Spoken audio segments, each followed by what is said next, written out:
Hello everyone, my name is James Anjay Siri Corba from BSN 111I, a student nurse from Davao Doctors College, and in this video, I will be performing my return demonstration for a complete bed bath. So bed bath is a cleanse the skin and helps keep the skin free from infection. It helps to relax the person being bathed and helps the patient to be feel better.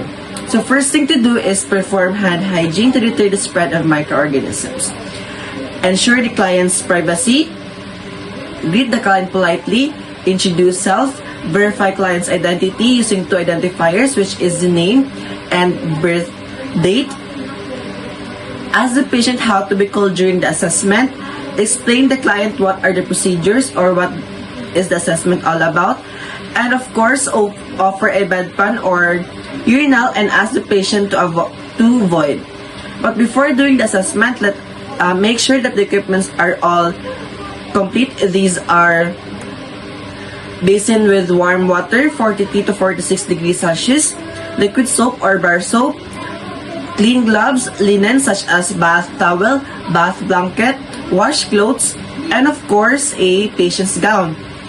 And the client's personal hygiene such as powder, deodorant, and lotions, shaving equipment, and comb, and of course, a flat surface table to put all the equipments.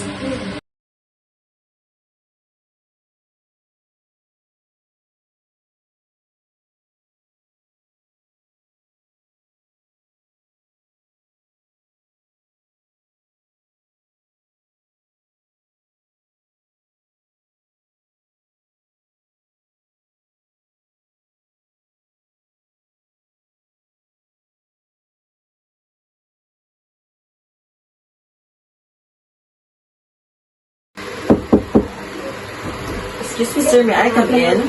Yes, you may.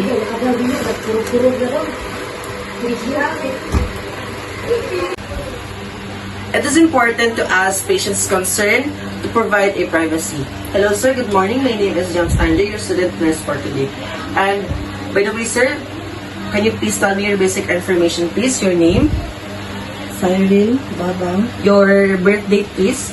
March 25, 2003. Okay, thank you. And for today, sir, what do you want me to call you? You can simply call me Cyril. Okay, for today, Mr. Cyril, I am going to perform a bed bath to you in order for you to feel fresh and to remove the germs or dirt in your body. Is that okay with you, sir? Yes, that is okay. But before we proceed, sir, do you want to go to the comfort room or to pee? No. Okay, sir.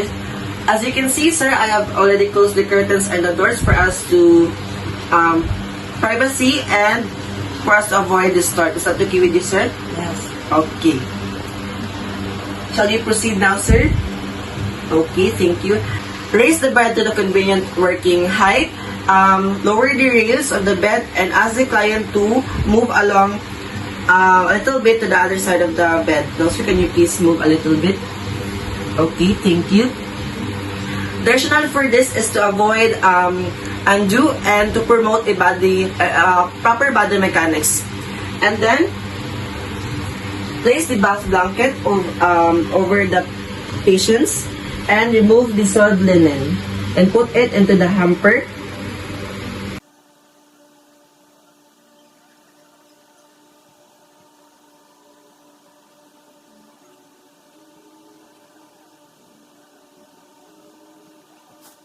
And then remove the patient's gown. Now, sir, do you feel any skin irritations or itchy? No. Okay, thank you.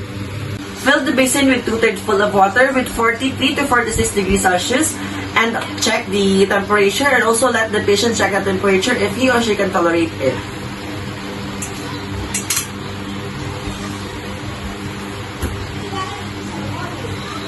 Now, sir, can you please dip your hand to the basin and tell me if you can tolerate it?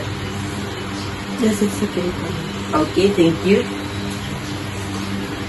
Then remove the patient's pillow, and if the patient's conditions allows to raise head from 30 to 45 degrees, then wash face.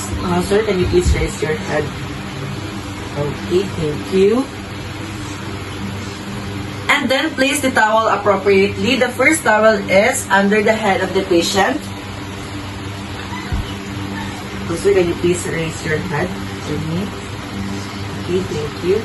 And then the second towel is above or over the chest of the patient.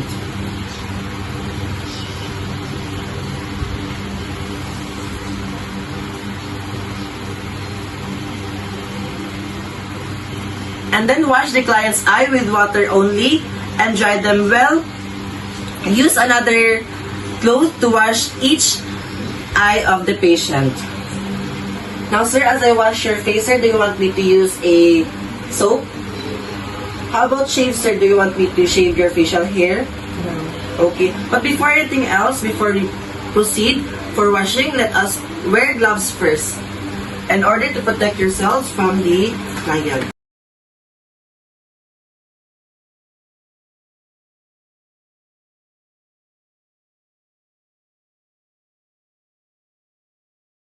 Now I am done wearing gloves. Let us now proceed to the proper procedure.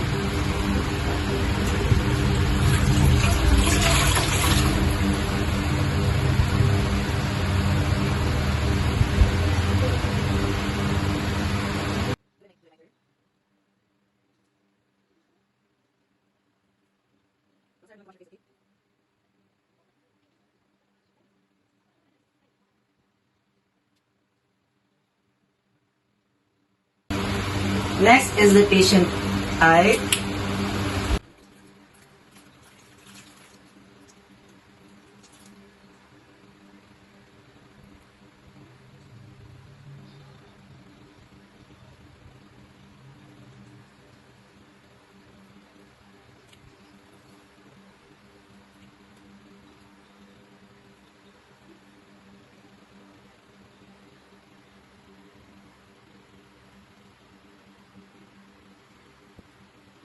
In washing the arms and hands, expose the forearm of the patient and places the bath towel lengthwise beneath the arm.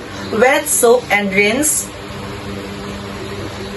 from axillary from distal to proximal, and also do the same procedure to the hand and nails. Now, sir, I'm going to expose your forearm, okay?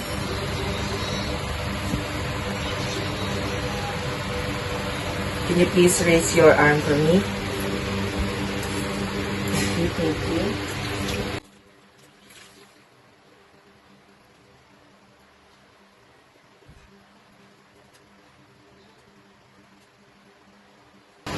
Firm stroke from distal to proximal areas promote circulation from increasing venous blood return.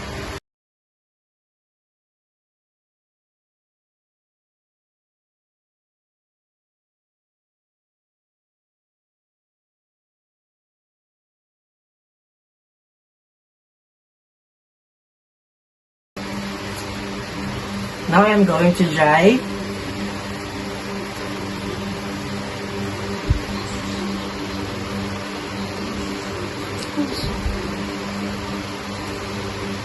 Now, sir, to the other side.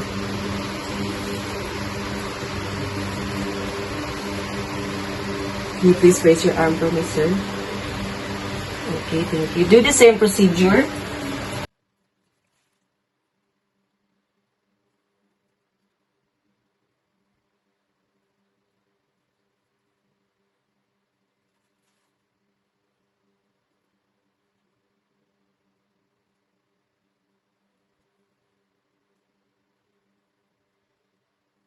And dry them well.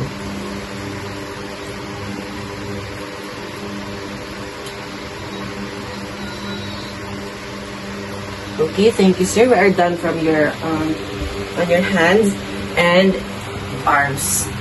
For washing the chest and abdomen, spread the towel across the patient's chest, and then lower the bath blanket to the umbilical area.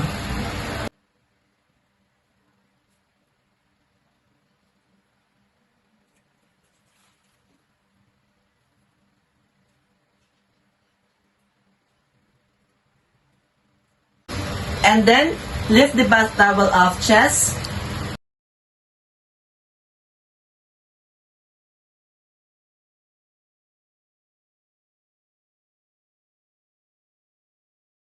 and dry them well.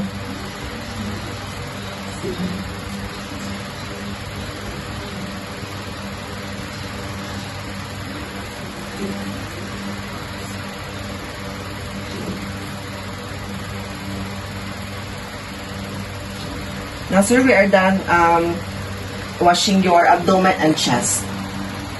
If your patient is female, cleanse and dries the skin beneath the breast. Check and change water if necessary. Drapes the patient's chest and abdomen with the use of towel and bath blanket. Now, for wash the legs and feet. Expose the patient's leg furthest from you by folding the bath blanket toward the other leg, being careful to keep the perineum covered, and placing the towel lengthwise under the leg. Wet soaps, rinses, and dries the patient's further leg. From distal to proximal, wash and dry the patient's foot thoroughly and apply lotion to the foot. Then reverse coverings and repeat to the other leg. Discard the washcloth and maintain patient privacy. Refill the basin with clean water and then change clean pair of gloves and applies perineal care if necessary. Now, sir, I am going to proceed to your legs, okay? I am going to expose your this side of your legs, sir. And now, can you please raise your leg for me? Okay, thank you, sir.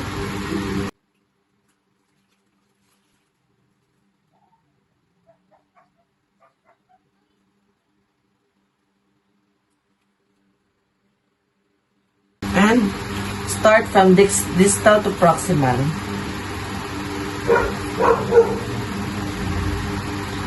Now, sir, can you please raise your leg for me and bend for a little bit?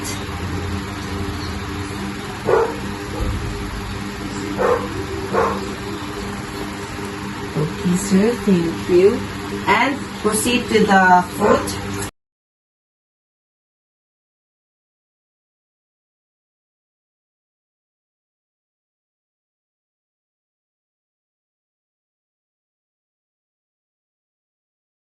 And dry them well.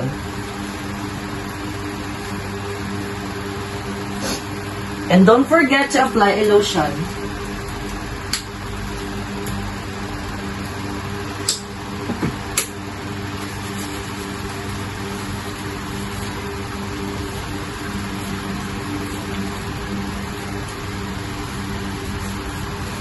Okay, thank you, sir.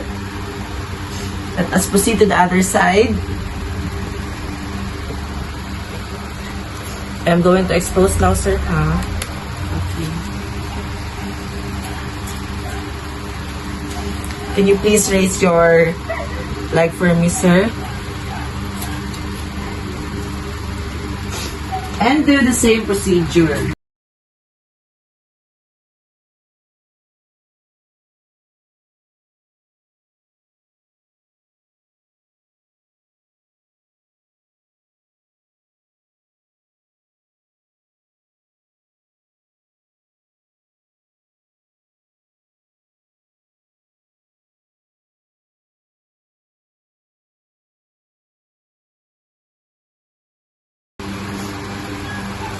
And dry them well.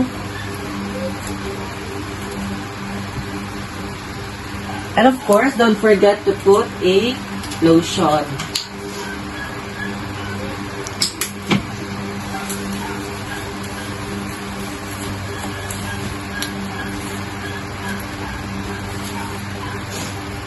Okay, sir, thank you.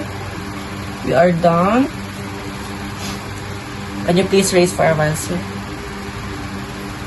Okay, now, sir, we are done washing your legs and feet.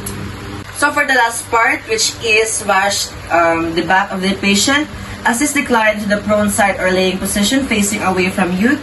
Place the bath towel lengthwise alongside the back buttocks while keeping the client covered with the bath blankets as much as possible. This is to provide a warm and prevents undue exposure. And then wash and dry the client's back, moving from the shoulders to the buttocks and upper thighs. Pay attention to the gluteal folds. So if the patient's skin is intact, remove and discard the gloves if used. And perform a back massage now or after the completion of bath, or what the patients prefer. Then help the patient to put on a new gown and check the devices attached to the patient, comb hair properly, place the signal device near the patient, and dust the aftercare and equipments. And of course, perform hand hygiene to deter the spread of microorganisms and perform documentations. Since my patient is, his skin is intact, I will now discard the gloves.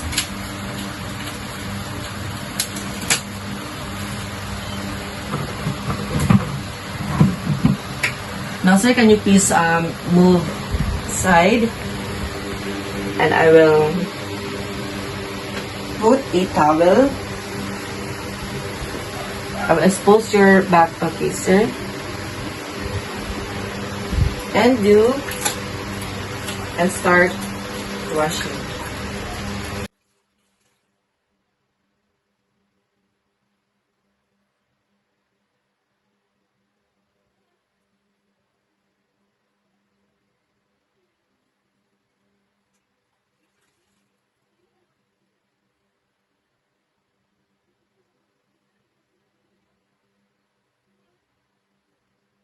And then dry them well.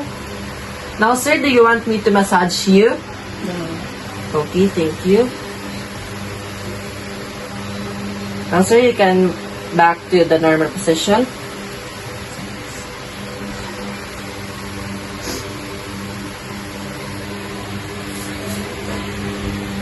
And now let us put a new blanket to the patient.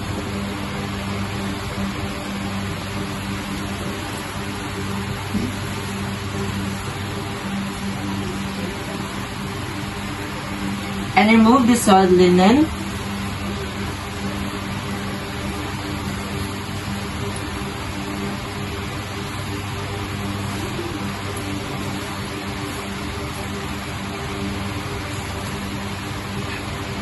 And discard the bath blanket that you used.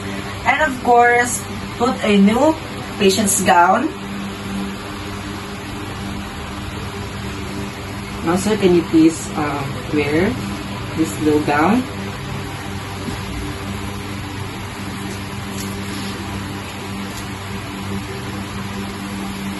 And make sure to avoid exposure of the body of the patient.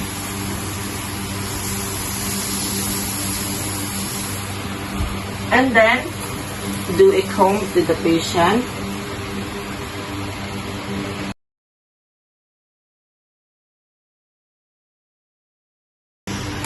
And put a new pillow. Now, sir, can you please raise your head for me?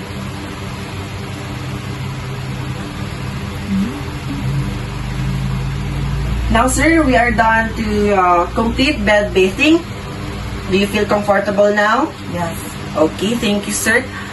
And perform hand hygiene to deter the spread of microorganisms.